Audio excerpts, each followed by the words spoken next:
Bien, desde el punto de vista ingenieril, para clasificar los suelos se tienen en cuenta 7 aspectos fundamentalmente: la textura, la estructura, la consistencia, la densidad, el estado de aireación del suelo, su temperatura o su color. Vamos a ir viendo algunos de estos, aunque algunos, como ya se imaginarán, ya los conocemos. En lo que se refiere a la textura, para el caso de los suelos, nos referimos a la proporción del tamaño de partículas. Y en este caso hay 4 tipos fundamentales.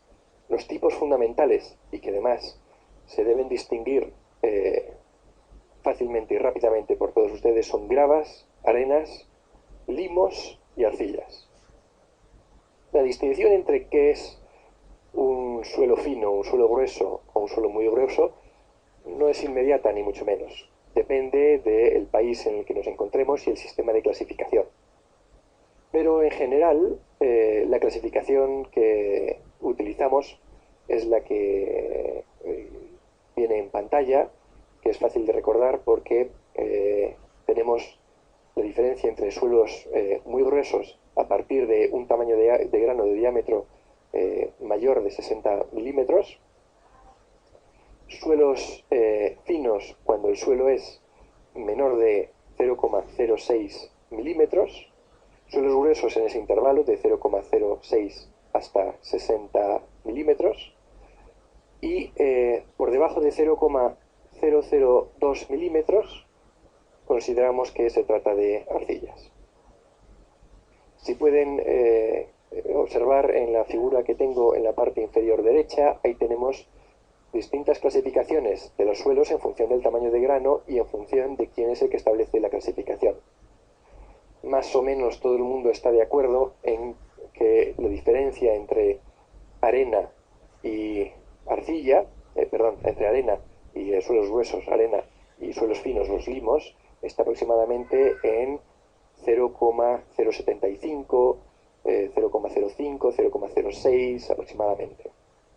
Es decir, que más o menos la distinción entre lo que es arena y limo está bastante bien definida en todas las clasificaciones. Mejor definida está la diferencia entre limo y arcilla. La diferencia entre limo y arcilla está en 0,002 milímetros. Sin embargo, la diferencia entre qué es arena y qué es grava ya tiene algunas... no siempre están de acuerdo. Hay algunas clasificaciones que hablan de una diferencia de 2 milímetros y otras que hablan de tamaños de 4,75 milímetros. Con esta clasificación hay que tener presente que estos distintos tamaños de grano siguen una escala logarítmica, y eso es lo que he intentado expresar con la figura que tenemos en la parte izquierda, en la que esa marca dice que tenemos un tamaño de 100 micras, y observamos la diferencia en tamaños entre lo que consideramos arcilla, que serían respecto a los demás dibujos esos pequeños puntitos, de los limos, que serían esos granos pequeñitos que están entre esas dos grandes piedras, y esos dos grandes objetos serían lo que consideraríamos las arenas. Insisto, esto está fuera de escala, pero es útil para que nos hagamos una idea de que la diferencia entre estos 3 principales tamaños de grano es importante, en la medida en la que de uno a otro hablamos de diferencias de tamaño muy considerables. Luego, dentro de los suelos finos y de los suelos gruesos, hacemos distinciones. Por ejemplo, hablamos de arena fina, de arena media o de arena gruesa, igual que hablamos de gravas finas, gravas medias o gravas gruesas, mientras que para los suelos muy gruesos hablamos de cantos o de bloques.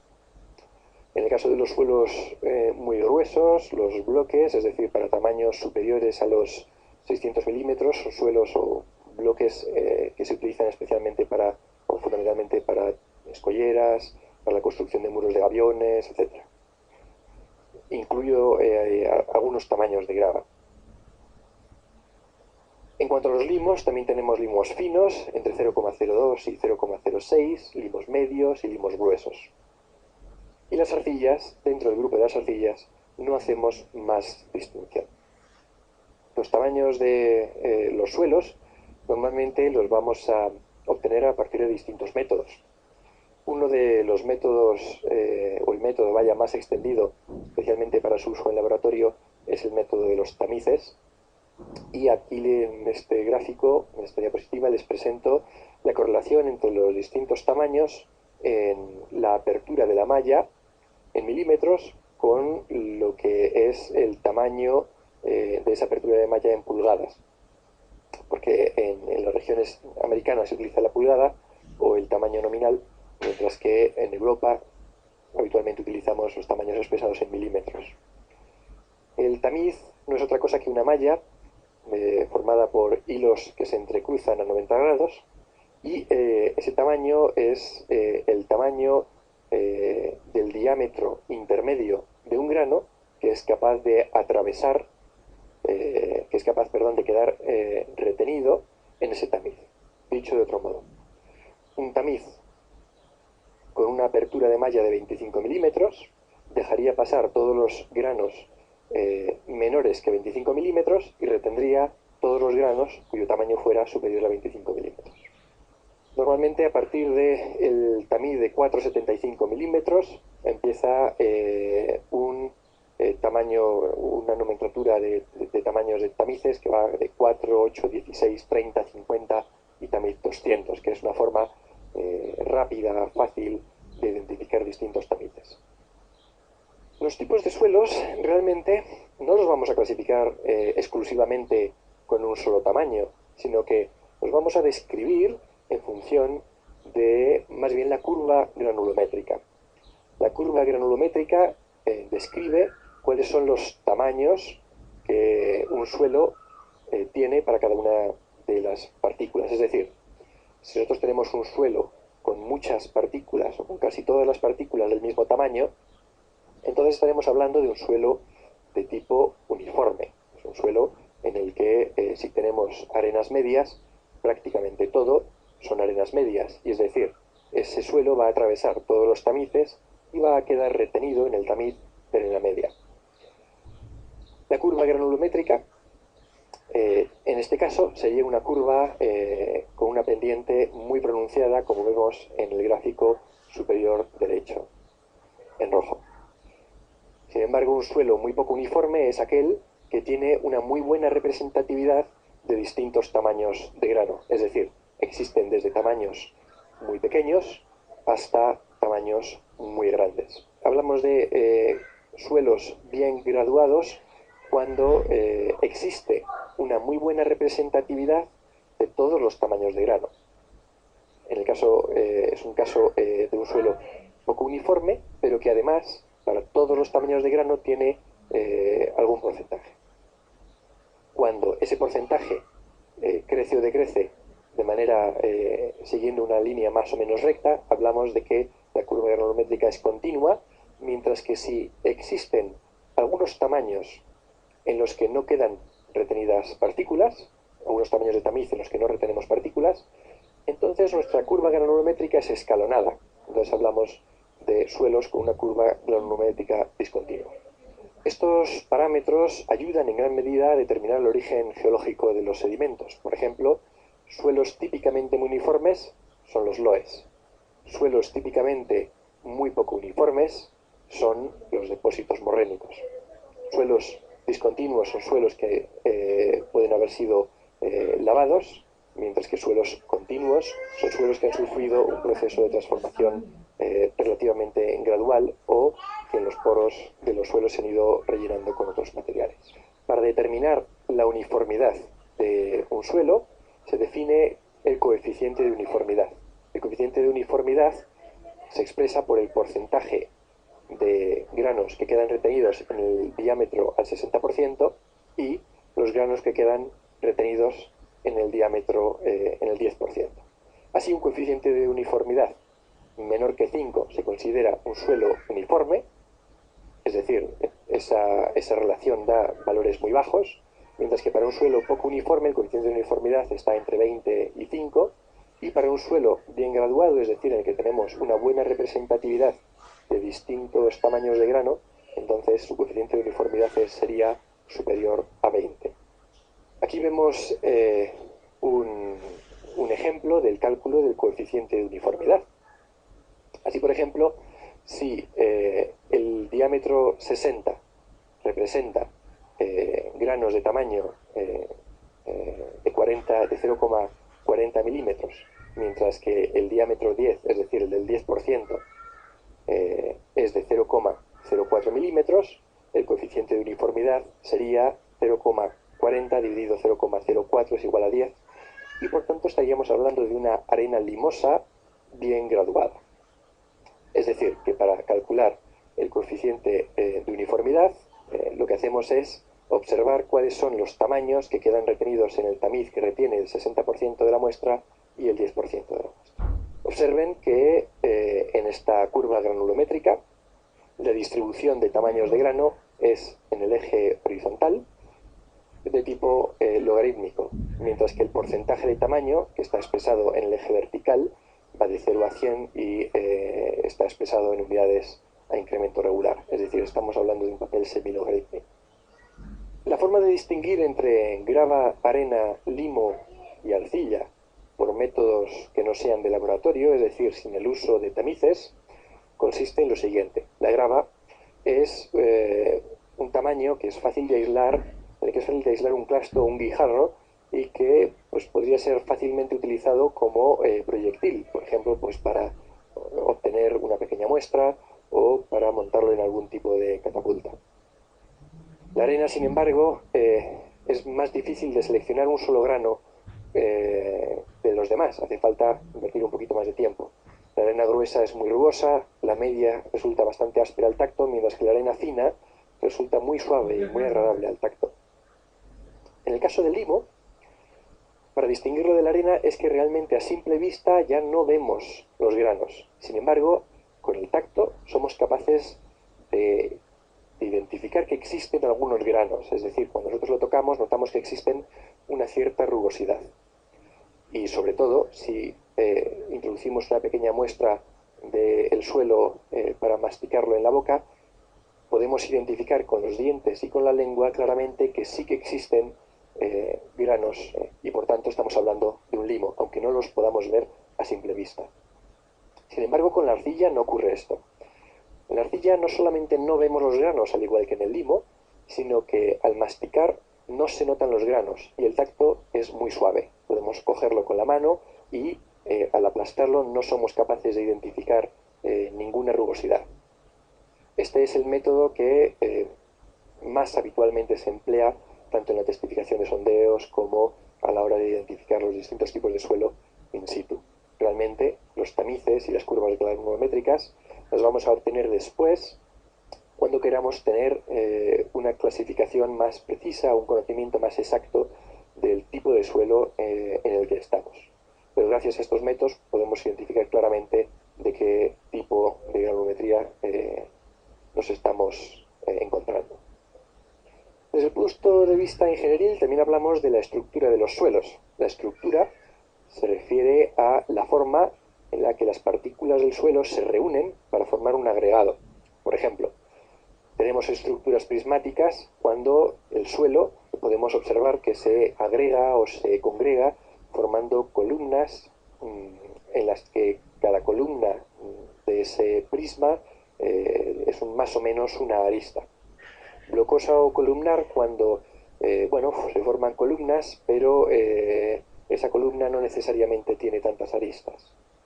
Hablamos luego de suelos que forman agregados con distinta esfericidad o distinta redondez. Hablamos, por ejemplo, de suelos que desarrollan una estructura esferoidal cuando, si los comparamos con una esfera, son bastante parecidos, y hablamos de suelos con estructuras más bien planares o oblatas o prolatas cuando el parecido con una esfera es muy lejano. También hablamos cuando el parecido con una esfera es muy lejano, pero es muy parecido a las láminas o a planchas, entonces hablamos de que ese suelo tiene una estructura laminar.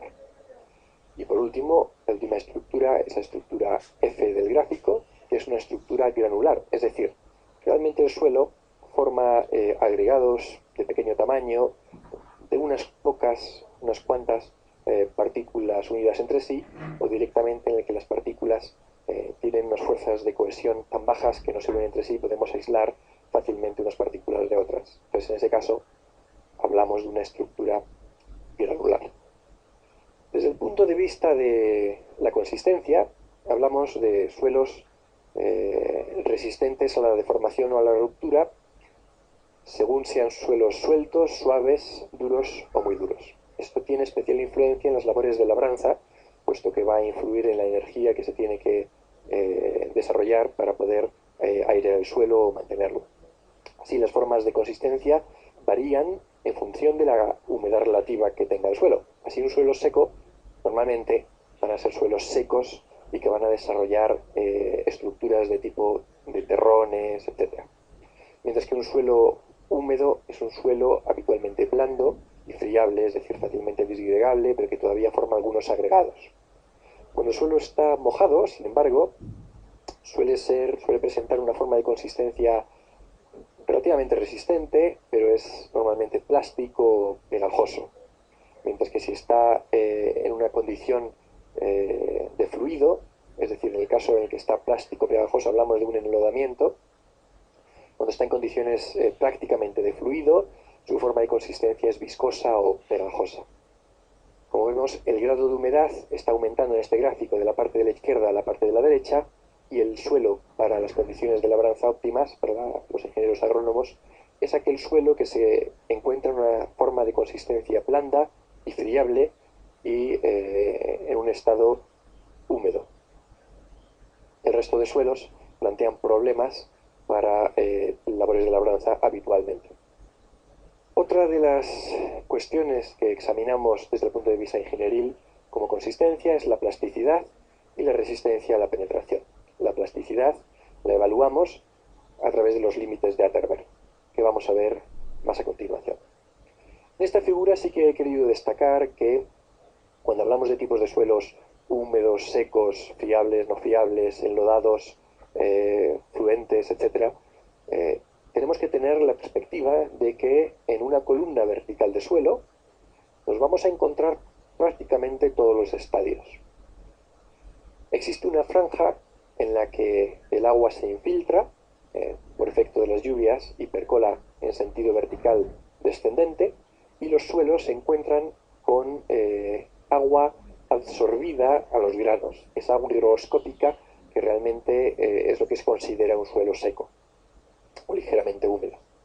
Esta zona es la zona no saturada. También en la zona no saturada encontramos que hay zonas con agua capilar, es decir, agua que asciende por el efecto de capilaridad. En este caso, seguimos en la zona no saturada por encima del nivel freático. Y si seguimos en la columna hacia abajo, encontramos los suelos, esos mismos suelos, con esa misma composición, o podemos encontrarlos, en los que todos los espacios intergranulares están rellenos por agua. Es decir, las características de consistencia y las características de plasticidad van a ir variando en la columna vertical a medida que vamos avanzando en nuestra perforación. Bien, los límites de Atterberg lo que tratan de describir son los puntos de inflexión o las diferencias entre distintos estados en los que podemos encontrar el suelo. Así tenemos el estado sólido cuando el suelo está seco, el estado semisólido cuando el suelo está algo más húmedo y además se encuentra en una forma friable, es decir, fácilmente deleznable. Entre el estado semisólido y el plástico, es decir, cuando el suelo ya deja de ser friable y pasa a comportarse de un modo plástico, podemos balearlo. Y el siguiente límite es el que define la diferencia entre el estado plástico y el estado líquido. Es decir, el estado en el que un suelo se deforma por la aplicación de una pequeña fuerza o el estado en el que el suelo comienza a fluir. El límite entre el estado líquido y el estado plástico es el que conocemos como límite líquido. El límite líquido lo calculamos a través de la cuchara de Casagrande y se obtiene a través de lo siguiente. En esa cuchara, que es la que vemos en la imagen del medio, se pone una muestra del suelo de 8 milímetros de espesor y con un ranurador se efectúa una ranura en el centro de la cuchara. Y por efecto de una serie de golpes se calcula el número de golpes que son necesarios para ir cerrando esa apertura. El límite plástico, como digo, es el límite que define la diferencia entre el comportamiento plástico y el estado deleznable. Calculamos a través de estos pequeños churros que vamos haciendo con la mano, como vemos en la imagen inferior derecha, que tienen 3 milímetros de diámetro, y el límite plástico es aquel en el que estos churros de 3 milímetros de diámetro ya no se mantienen de manera continua, sino que se parten. En ese momento hablamos del límite plástico. Y finalmente, el límite entre el estado semisólido y el estado sólido es el límite de retracción o contracción en el que ya la pérdida de agua es tan sustancial que comenzamos a observar grietas de retracción en el suelo. Todos estos estados del suelo los podemos encontrar dentro de una misma columna y por tanto es muy importante saber en qué posición estamos, si estamos en la posición de zona no saturada con agua higroscópica, en zona de no saturada con agua capilar o si nos encontramos ya en estado de total saturación. Bien, el índice de plasticidad es un índice que nos va a dar una idea de la facilidad de manejo del suelo. Y además, también nos da una idea del contenido y del tipo de arcilla que está presente en el suelo.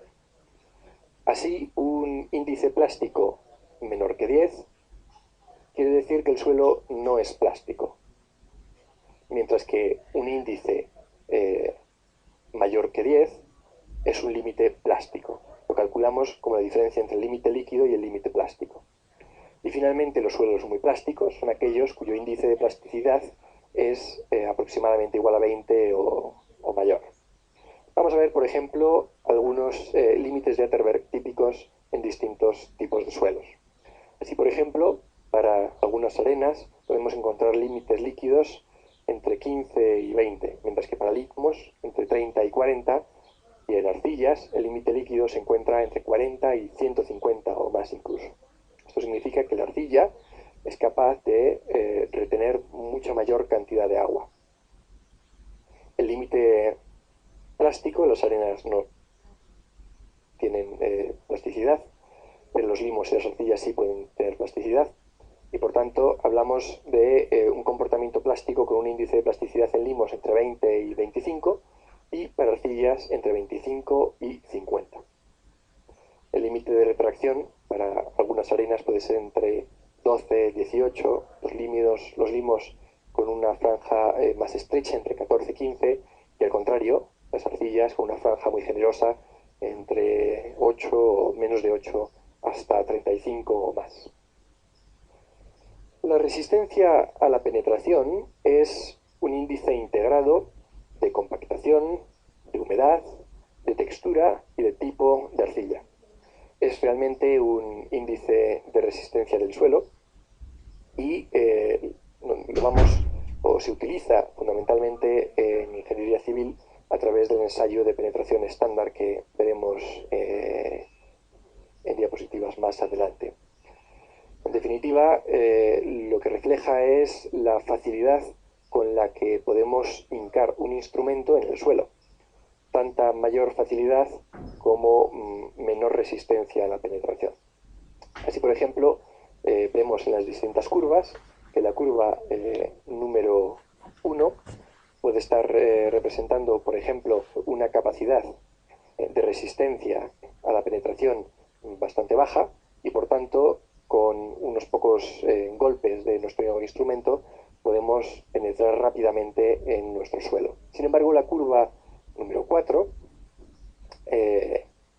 necesitaríamos una mayor presión para que nuestro útil penetrara en el suelo una misma profundidad que para el caso del suelo 1. Normalmente consideramos, o se considera en el ámbito de la geotecnia, que la distinción entre suelo y roca, o realmente sustrato, es aquella en la que la resistencia a la penetración a través del ensayo SPT es de más de 50 golpes. Lo voy a explicar esto más adelante cuando hablemos de ensayos y de equipos, etc. Bien, desde el punto de vista ingenieril hablamos de densidad, es decir, de peso por volumen de suelo, y hablamos de suelos más o menos densos en función directamente de la porosidad. Suelos muy porosos van a ser poco densos, por las relaciones que hemos visto en las diapositivas del principio, que relacionaban los volúmenes de sólidos respecto a huecos, mientras que un suelo muy poco poroso va a ser, lógicamente, un suelo más denso. Un suelo que contenga gran cantidad de materia orgánica, lógicamente va a ser un suelo más poroso y por tanto va a ser también un suelo menos denso. Los suelos menos densos suelen ser precisamente los suelos de tipo orgánico. Aquí tenemos dos imágenes de dos suelos totalmente distintos. En la imagen inferior derecha lo que estamos viendo son unas arcillas expansivas, y sabemos que son expansivas porque por efecto de la pérdida de agua se han contraído de una manera importante y han producido ese característico paisaje de grietas de retracción. Son suelos muy densos. Sin embargo, la imagen que tenemos en la parte izquierda es un suelo de turba. Es un suelo muy poco denso que produce bloques de tipo entre esférico y prismático, y esa bruma que estamos viendo ahí realmente se corresponde a un proceso de combustión espontánea y de incendio subterráneo de la materia orgánica, que además es un incendio que está siendo alimentado por la gran cantidad de huecos que contienen oxígeno del que se alimenta ese incendio. Bueno, hay dos parámetros adicionales que hemos comentado: la aireación, que es el contenido de aire de un suelo, y la temperatura. Ambas cuestiones son especialmente importantes para la labranza. La temperatura porque distintas plantaciones aceptan distintos grados, distintos niveles de temperatura, y lo mismo con la aireación.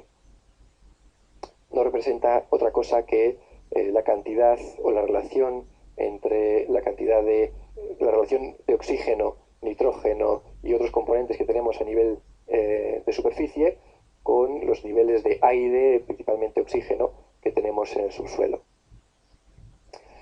El color es una propiedad de los suelos que depende tanto de los componentes como de la humedad. Respecto a los componentes, si tenemos suelos en un color rojo, entonces esos suelos son ricos en contenidos de óxido de hierro, óxido de manganeso, etc. Sin embargo, si tenemos suelos con colores más bien amarillos, eso indicaría la presencia de óxidos de hierro hidratados. Con colores blancos y grises podría estar indicándonos la presencia de cuarzo, de yeso o de caolín. Y los colores negros y marrones indican claramente la presencia de materia orgánica. El suelo también varía, como he dicho, con la humedad. Cuanto más húmedo esté un suelo, más oscuro va a ser también su aspecto generalmente. Bueno, existe una clasificación, después de haber visto todas estas propiedades, que es el Sistema Unificado de Clasificación de Suelos, de la ASTM, que es el más extendido y más utilizado. Aquí en esta diapositiva puede parecer un poco complejo, pero ahora cuando se lo explique verán que es más sencillo de lo que parece. Si se fijan, tenemos en la parte de la izquierda dos divisiones principales: suelos con partículas gruesas y suelos de partículas finas. En los suelos de partículas gruesas, más del 50% es retenido en la malla número 200, mientras que en los suelos de partículas finas, el 50% o menos pasa a la malla 200. En definitiva, lo que tenemos de la línea hacia arriba son arenas y gravas, y lo que tenemos de la línea hacia abajo son fundamentalmente limos y arcillas. Hablamos de arenas cuando el 50% o más de la fracción gruesa no atraviesa la malla número 4, y al contrario, hablamos de gravas cuando más del 50% de la fracción gruesa queda retenida en la malla número 4. Las siguientes clasificaciones dentro de los suelos de partículas gruesas, si se fijan, son tres, y en ambos casos se habla de arenas limpias o gravas limpias, arenas con finos, gravas con finos, y arenas limpias y con finos, gravas limpias y con finos. Las arenas se van a denotar con una S de prefijo, que es lo que vemos en la columna del símbolo de grupo. En la parte de la derecha ven que hay dos columnas, una que dice, bajo clasificación de suelos, dice símbolo de grupo y nombre del grupo. Bueno, Bueno, pues por símbolo de grupo, todo lo que sean gravas van a empezar con G, todo lo que sean arenas van a empezar con S. El prefijo que hay a continuación habla de si ese suelo está bien graduado o mal graduado.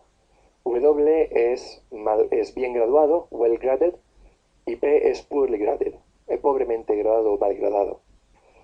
Esto se conoce a través principalmente del coeficiente de uniformidad. Y cuando tenemos finos, cuando tenemos presencia de limos, añadimos una M, cuando tenemos arcillas, añadimos una C. Así tenemos GMs para las gravas con finos, gravas limosas, o GCs cuando tenemos gravas arcillosas. La distinción entre las gravas limosas y las gravas arcillosas, además de poder establecerla a través de los métodos que hemos visto anteriormente, podemos definirlo a través del índice de plasticidad, IP menor que 4 o IP mayor que 7 para el caso de las arcillas. En el caso de gravas limpias y con finos, encontramos situaciones intermedias, como pueden ser, por ejemplo, GWs, GMs, es decir, cumple los criterios para GW, pero también los cumple para GM. Esto es posible, y entonces hablaríamos de una grava bien graduada, pero que tiene algunos limos. O en el caso de GWGC, cuando tenemos grava bien graduada con arcilla. GP, GM y GP-GC en el caso correspondiente. Por ejemplo, cuando tenemos una grava mal graduada pero con limo o mal graduada pero con arcilla. Pues bien, este mismo sistema de clasificación de las gravas se aplica de manera similar al caso de las arenas. Y así tenemos arenas bien graduadas o mal graduadas, arenas limosas o arenas arcillosas y las situaciones intermedias en las que se cumplen los criterios para una y para otra. Arenas bien graduadas con limos o bien graduadas con arcillas o mal graduadas con limos o mal graduadas con arcilla. En la línea horizontal que atraviesa la tabla de lado a lado separando los suelos de partículas gruesas de los suelos de partículas finas es donde encontramos los limos y las arcillas. En este caso, lo más importante que tenemos que identificar es la presencia de materia orgánica. Como hemos dicho, la presencia de materia orgánica se puede identificar claramente por el color del suelo. En presencia de colores oscuros tendremos que sospechar que haya existencia de materia orgánica. Y dentro de los suelos inorgánicos, es decir, cuando no haya presencia de materia orgánica, entonces tenemos que tener en cuenta el índice de plasticidad. Mayor que 7, entonces hablaremos de arcillas de baja plasticidad, clays L, o ML para el caso de los limos de baja plasticidad, mad low plasticity. Cuando tenemos materia orgánica, iniciamos el símbolo de grupo con una O y hablamos de arcilla orgánica o de limo orgánico en función del límite líquido secado al horno o el límite líquido no secado, menor en ambos casos de 0,75. En cuanto a los limos y arcillas con límite líquido mayor que 50, su clasificación va a ser CH, arcilla de high plasticity, alta plasticidad, o limo de alta plasticidad, MH, o bien arcilla orgánica, OH, o limo orgánico, OH. Un suelo especial, como ya hemos visto por las propiedades que tiene tanto de textura, estructura, color, porosidad, etc., es la turba, que viene con una clasificación aparte, distinguida por el símbolo de grupo PT. A la hora de llevar todos estos conocimientos a la práctica, tenemos que ser muy cautelosos. Cuando estemos haciendo perforaciones, tenemos que fijarnos no solo en el material que recuperamos, como por ejemplo en esta caja de testigos, observamos en la parte superior que señala una zona que dice arena media con cantos. Bueno, pues su clasificación sería S de arcilla, perdón, S de arena, P de poorly graded, de pobremente degradada. Sin embargo, ¿qué pasa en la parte inferior? Dicen gravas y arenas, ¿vemos las arenas? Bueno, pues tenemos que tener especial cuidado cuando esta situación nos ocurra, mirando especialmente tanto la longitud de los tramos como los lodos de perforación. Así muchas veces no solamente tenemos que clasificar lo que se ve de facto, sino también en algunas ocasiones tenemos que ser capaces de estimar lo que está siendo lavado. No es el mejor de los casos, pero ocurre con cierta frecuencia, especialmente cuando se perfora con máquinas de perforación a rotopercusión o a rotación solamente, con recuperación continua de testigos, que funcionan, por cierto, muy mal para los sedimentos o los suelos de tipo aluvial, que se recuerdan, son suelos originados como consecuencia de transporte de materiales sólidos por las corrientes superficiales y que clásicamente tienen una composición de gravas, arenas y arcillas. Bien, hasta aquí hemos visto las clasificaciones de los sondeos, los métodos de perforación, hemos visto propiedades de las rocas y de los suelos y vamos a pasar a hablar de factores que afectan a la perforabilidad. Antes quiero comenzar con un repaso. Hasta ahora, como hemos visto, tenemos distintos tipos de sondeos según los clasifiquemos en función de su aplicación y recordamos que habíamos hablado de sondeos de investigación cuando el propósito con carácter general era incrementar el conocimiento sobre el territorio en algún aspecto en particular, que bien podía ser desde la geotecnia, la geología, a otras cuestiones como la sismicidad, etc. También habíamos visto que según su aplicación teníamos sondeos de explotación cuyo objetivo era el lucro, es decir, el aprovechamiento, bien sea mineral, energético o de otra índole. Y habíamos visto también que teníamos sondeos de carácter tecnológico, que son sondeos que utilizábamos con fines muy específicos, tales como voladuras, inyecciones, etc. Habíamos visto también en la clasificación de sondeos que podíamos agruparlos según las características geométricas, y estas eran la longitud del sondeo, el diámetro que tenía nuestra perforación y la inclinación que formaba nuestra perforación con respecto al ángulo vertical, es decir, su inclinación. Luego habíamos hablado de que existen tres tipos fundamentales de sondeo según el método de perforación, que eran los métodos a percusión, a rotación y a rotopercusión, en función de cuál fuera la forma de ataque de nuestra herramienta contra la roca. La percusión era fundamentalmente por impacto, a rotación utilizábamos coronas por rotación de la roca y a rotopercusión utilizábamos un método combinado. Ya habíamos mencionado que existen algunos otros métodos que no los hemos comentado aquí, que son más avanzados, pero que todavía no están en un uso profuso y por tanto no los habíamos mencionado dentro de estos tres grupos básicos, pero que sepan que no son clasificaciones totalmente estancas. También habíamos hablado que según el método de recuperación de los detritos teníamos métodos de recuperación mecánicos o métodos de recuperación con apoyo de fluidos. Así, en los métodos de recuperación mecánicos hablábamos de métodos continuos cuando trabajábamos, por ejemplo, con barrenas helicoidales, o discontinuos cuando trabajábamos por método de cucharas o de campanas. Después de esta primera parte, que nos servía a modo de introducción para familiarizarnos con el tema que nos ocupa, habíamos pasado a hablar de clasificaciones de rocas y habíamos hablado de tres tipos fundamentales. Habíamos hablado de las rocas ígneas, que se subdividían a su vez fundamentalmente en dos tipos. Y estos dos tipos estaban pensados o planteados desde el punto de vista de la forma de cristalización. Es decir, las plutónicas cristalizaban lentamente en el interior de la Tierra, mientras que las rocas volcánicas cristalizaban más rápidamente en la superficie de la Tierra, bien en un medio subaéreo, en superficie, o bien en un medio subacuático. Esto indudablemente nos condicionaba las propiedades de las rocas. Las rocas sedimentarias las habíamos clasificado a su vez en los cuatro grupos fundamentales, que son las detríticas, es decir, aquellas rocas que se componen por fragmentos de rocas preexistentes, que bien podían ser otras rocas sedimentarias o bien rocas ígneas o metamórficas. Rocas orgánicas, que eran aquellas que estaban compuestas fundamentalmente por materia orgánica. Rocas biogénicas, que eran aquellas rocas que se construían bien como consecuencia del desarrollo de una actividad biológica bioconstructiva, como por ejemplo habíamos mencionado a los corales, o bien como consecuencia de la acumulación de restos de clastos de organismos vivos de distinto origen, que bien podían ser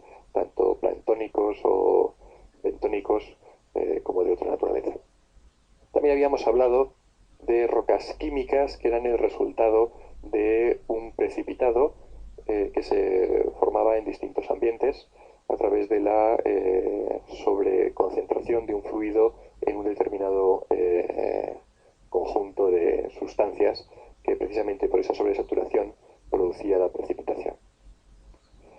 Después de las rocas ígneas y las sedimentarias habíamos hablado de las metamórficas y habíamos mencionado que existían 3 tipos en función de su metamorfismo y 2 tipos básicos en función de si estaban foliadas o no foliadas.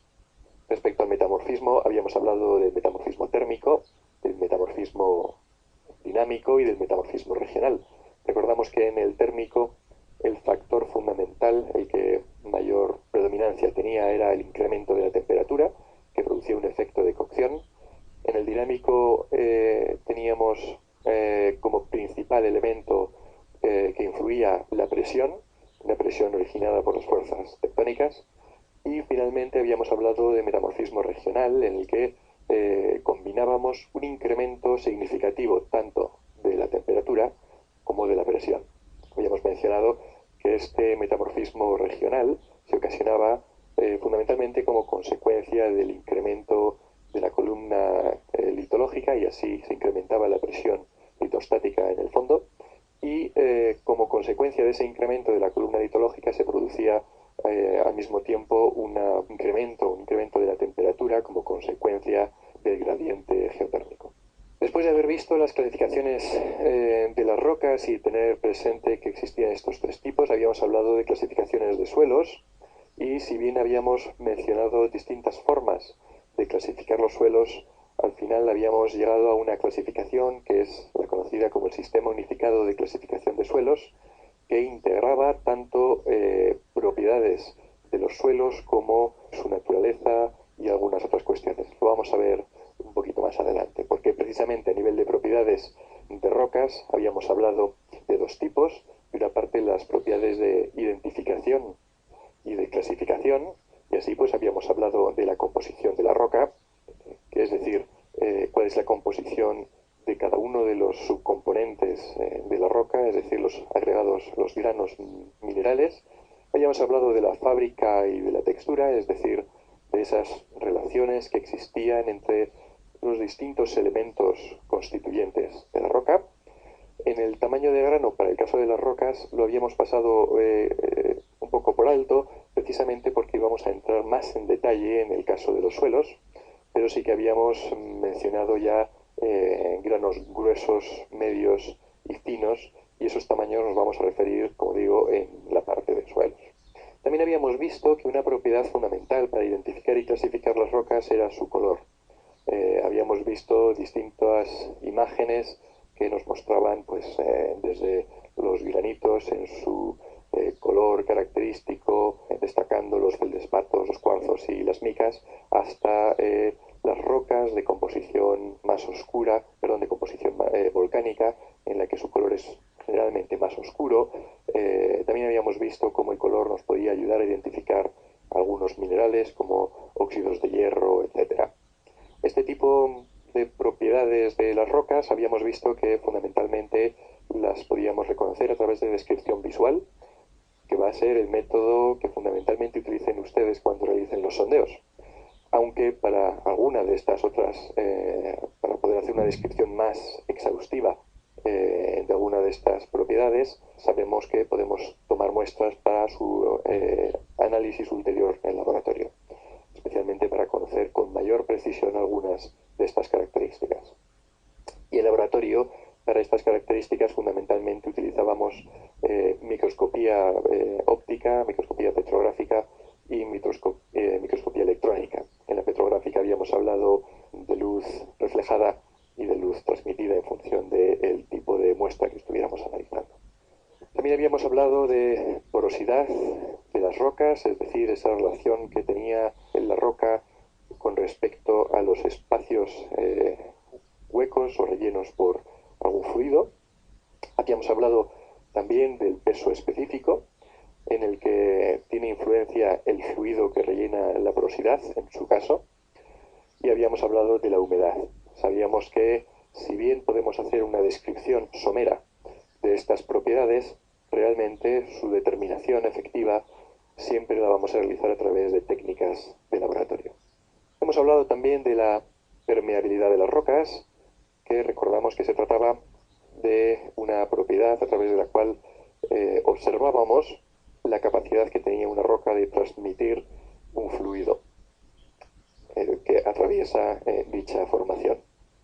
Y finalmente habíamos hablado respecto a propiedades de identificación y de clasificación de la durabilidad o alterabilidad de las rocas, es decir, la resistencia que estas rocas presentan ante distintas condiciones ambientales, y habíamos visto que este tipo de propiedades era especialmente útil o necesario a tener en cuenta en el caso de las rocas ornamentales y también de las rocas que se utilizan para áridos, es decir, todas aquellas rocas cuyo uso último va a ser formar parte o bien de una obra civil a través de el hormigón, el cemento, o bien para formar el colchón de amortiguación en el caso de las vías férreas, como sería el caso del balasto. En este caso necesitamos que su durabilidad sea importante.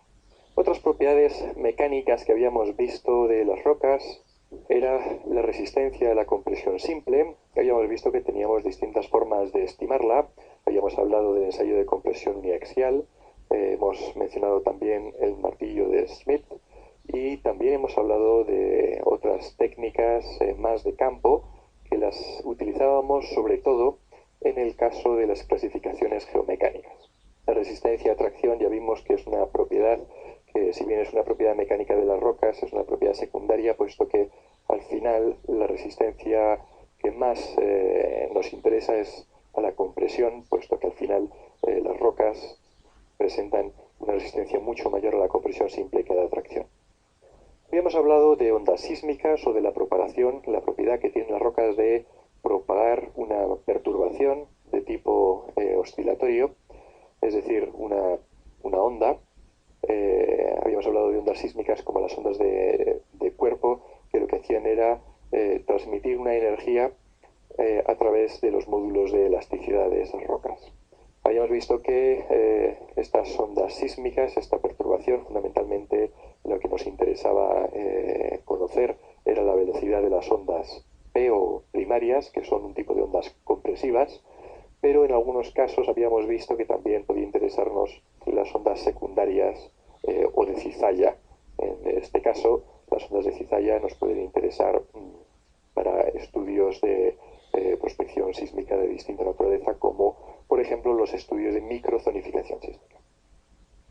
La velocidad de las ondas sísmicas habíamos visto que la obteníamos a través bien de técnicas de laboratorio o a través de estudios geofísicos. Hemos visto que sí que existía una cierta relación entre la velocidad de propagación de ondas sísmicas y la resistencia a la compresión simple. Rocas con una poca resistencia a la compresión simple son típicamente rocas que se van a comportar como amortiguador. Sin embargo, rocas con una gran resistencia a la compresión simple van a ser rocas que en general van a ser capaces de transmitir mejor la velocidad de ondas sísmicas. No obstante, como veremos más a continuación, no solo la roca como elemento observado a la escala de mano es interesante, sino que también tenemos que percibir la roca en su conjunto como afloramiento. Y esto va a tener una especial incidencia en lo que se refiere tanto a las propiedades resistentes como a las propiedades o a la forma de transmitir velocidad de onda sísmica. Así, algunas rocas con una baja resistencia a la compresión simple podrían transmitir fácilmente algunas situaciones de ondas sísmicas, mientras que en otros casos el estado de alterabilidad podría ser el factor que principalmente atenuara la transmisión de estas ondas. Habíamos hablado también de otros parámetros de resistencia, como la cohesión y el ángulo de rozamiento interno. Y finalmente habíamos hablado de la deformabilidad de las rocas, es decir, la capacidad que tenían las rocas de modificar su longitud cuando se las ejercía una presión o una fuerza externa. Ya hemos visto que se comportan según la ley de Hooke, de tal manera que cuando aplicábamos una presión externa, la roca comenzaba comportándose con una cierta elasticidad y pasado ese umbral en el que la roca se comportaba de forma elástica, comienza a producirse una compactación de la roca y gracias a esa compactación era cuando observábamos un tipo de deformación diferente, ya no estábamos en el ámbito de la deformación elástica, sino que pasábamos a la deformación plástica. Pasada a la deformación plástica, es decir, si continuábamos incrementando esa presión, podíamos alcanzar